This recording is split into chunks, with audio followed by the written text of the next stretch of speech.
السلام علیکم۔ گھر سے تمام شیطانی طاقتوں کا خاتمہ۔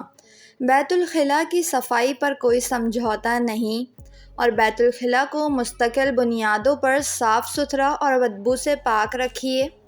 رات کو سونے سے پہلے واش روم کو صاف رکھنے کا اہتمام کیجیے۔ بیت الخلاء کا دروازہ ہر وقت اور مستقل بنیادوں پر بند رکھنے کا اہتمام کیجیے۔ ہر تیسرے دن اپنے گھر کے دروازے اور کھڑکیاں کھولیے اور گھر میں سورہ بقرہ کی ریکارڈنگ چلائیے۔ آپ کو بذات خود اپنے اور اپنے گھر والوں میں بہتری محسوس ہوگی۔ حضور صلی اللہ علیہ وآلہ وسلم کے فرمان کے مطابق گھر سے شیاطین اور جراثیم بھگانے کے لیے کلونجی کی دھونی دیجیے۔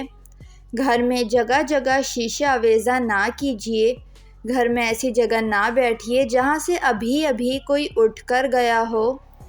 جاگنے پر لمبی لمبی سانس لیجیے اور اٹھتے ہوئے بسم اللہ ضرور پڑھیں، اور گھر کو بے برکتی سے بچانے کے لیے ہر بات پر اللہ تعالیٰ کا شکر ادا کریں۔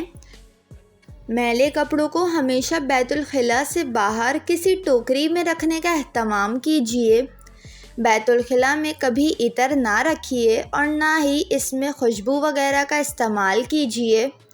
رات میں سونے کا ایک مستقل وقت مقرر کر لیجیے اور سونے سے پہلے سورہ ملک کی تلاوت کبھی نہ چھوڑیں۔ یہ سورہ عذاب قبر سے حفاظت کا ذریعہ ہے۔ ہر نماز کے بعد آیت الکرسی کی تلاوت سے آپ اور جنت کے درمیان صرف موت کا حائل ہونا باقی رہتا ہے، اس لیے ہر فرض نماز کے بعد آیت الکرسی پڑھنا بھی نہ بھولیں۔ بیت الخلاء میں رونے سے سخت گریز کریں۔ ایسا کرنا شیاطین کو کھلی دعوت دینا ہے کہ وہ آپ کے جسم میں داخل ہو جائے یا وہ جسم کو جکڑ لے۔ ویڈیو کو لائک اور چینل کو ضرور سبسکرائب کر لیں۔